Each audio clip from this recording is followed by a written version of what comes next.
안녕하십니까. 김군의 마음TV 김원장입니다.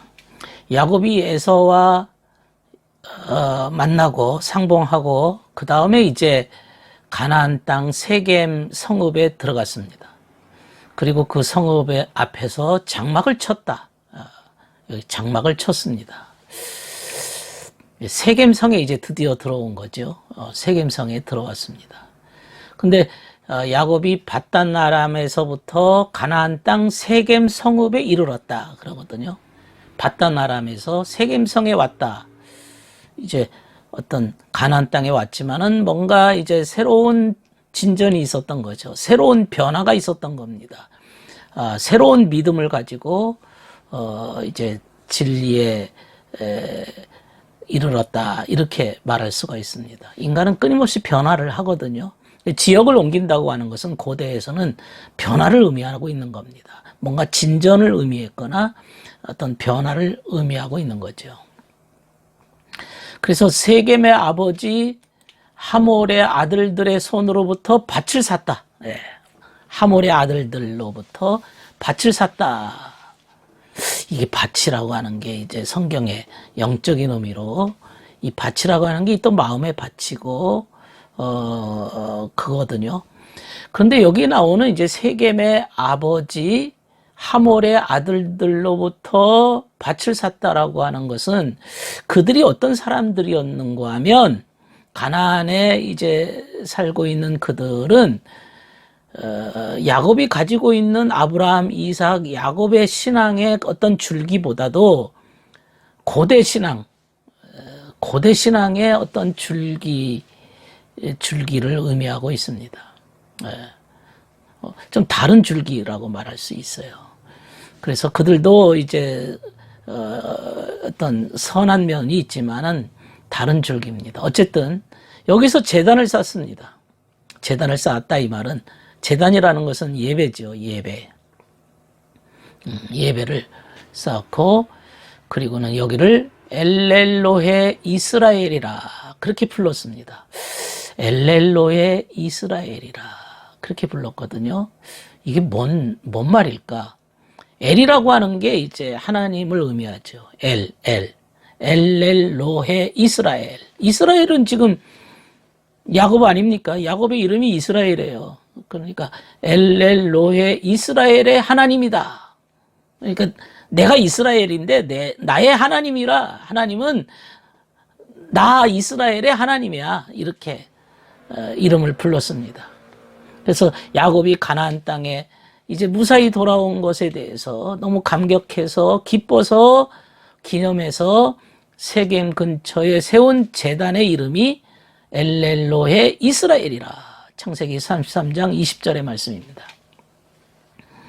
그러니까 엘이라고 하는 게 하나님을 의미하는데 여기에다가 자기 이름을 집어넣었다는 것이 이게 참 놀랍지 않습니까? 그 이름 속에 엘렐로헤 이스라엘, 자신의 새 이름, 천사가 자기한테 부여해준 그 이름을 거기에다가 집어넣습니다. 여기에 대해서 좀 우리가 생각해 볼 부분은 우리가 예수님께서 유대인들이 항상 계속 예수님에게 얘기하는 게 너는 네 형제도 있고 네가 스스로 하나님의 아들이라. 그래서 너는 신성모독죄를 졌다. 이렇게 말하고 있는 그 유대인들에게 이렇게 말합니다. 너희 율법에 내가 너희를 신이라 하였노라 하지 아니하였느냐? 요한복음 10장 34절이거든요.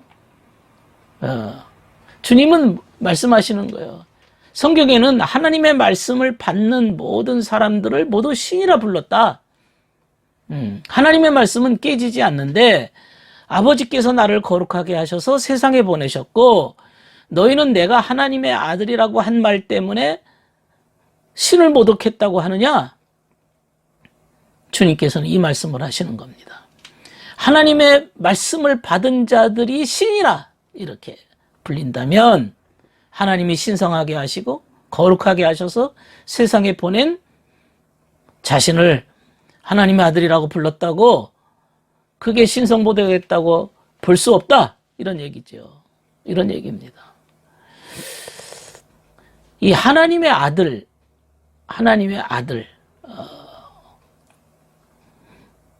여호와, 엘로힘, 이 하나님이라고 하는 것은 보통 그 교회에서나 말할 때 진리를 의미할 때 진리적인 측면이 강합니다. 그래서 엘로힘, 하나님이라고 하는 구절이 나올 때는 진리에 대한 말씀이 쭉 나옵니다.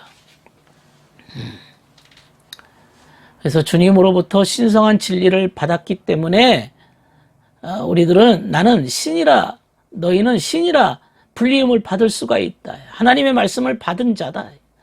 신들이라 불리울진데 정말로 하나님의 말씀 자체이시고 태초에 하나님과 함께 계셨고 하나님 스스로 존재하시는 그분이 신의 칭호 이상을 받고도 남지 않을까요? 근데 사람들은 주님을 신성모독죄로 십자가에 못 박아 죽였단 말이죠. 그러니까 하나님의 말씀을 받은 자들, 그러니까 하나님과 연합되는 거죠. 하나님의 말씀이 받았다는 것은 내 마음의 상태에 하나님의 말씀이 쫙 깔리는 거죠. 이 영적으로 이해한다면 인간의 마음밭이 기경이 되는 겁니다. 마음밭이 이제 옥토가 돼가는 거죠. 예. 이게 거듭난 자들입니다. 변화. 마치 토지가 좋아지는 거죠. 밭이 좋아지는 거죠. 마치 베드로후서 1장 4절에 보면 신성한 본성에 참여하는 자다.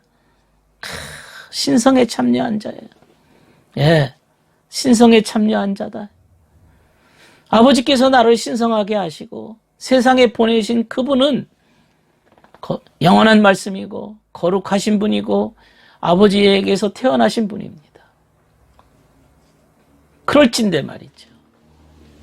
그분은 정말 신성 자체가 되셔요. 신성 그 자체가 되시고 신성이 육체 가운데 충만하게 계신 분이 모든 충만이 가운데 계시는 분입니다.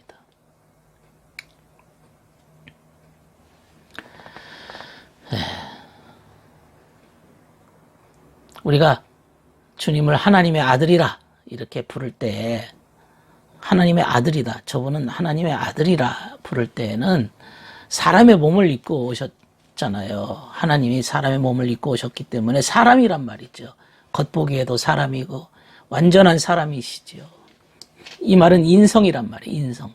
그 인성이 그야말로 영화로운 인성이죠.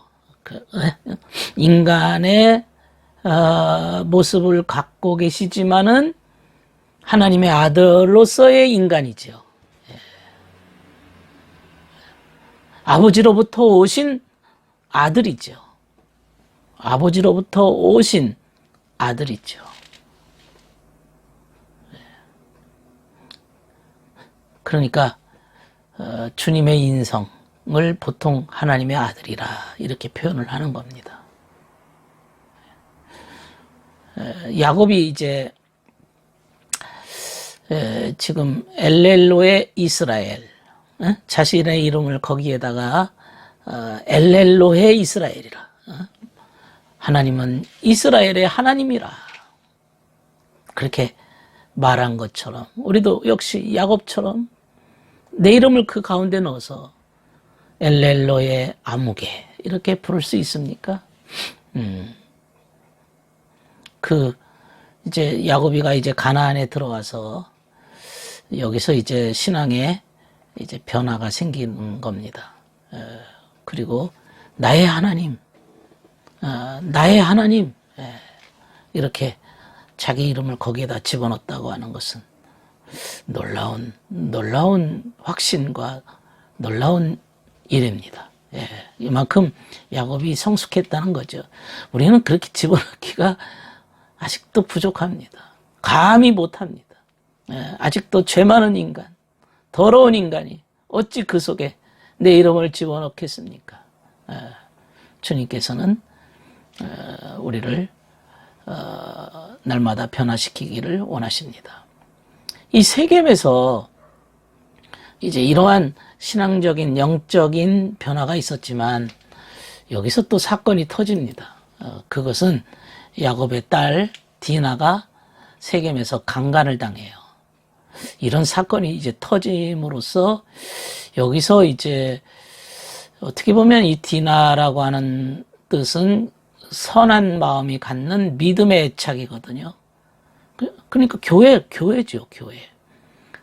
교회라고 말할 수가 있는데 그 몸이 더럽혀졌다. 그녀를 강간했다. 강탈했다.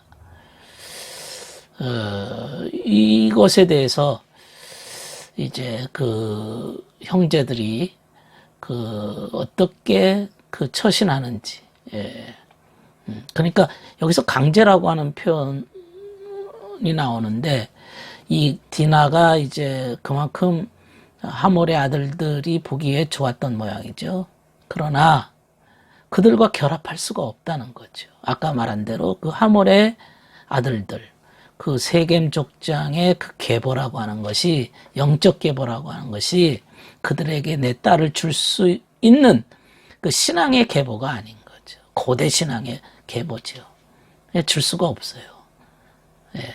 그러니까 우리가 이방인들, 정말로 진리와 연합할 수 없는 자들과 연합하는 것은 이 문제가 터지는 계기가 되는 거죠. 그래서 여기에서 이제 다음 시간에는 그 부분을 생각해 보려고 합니다. 들어주셔서 감사합니다.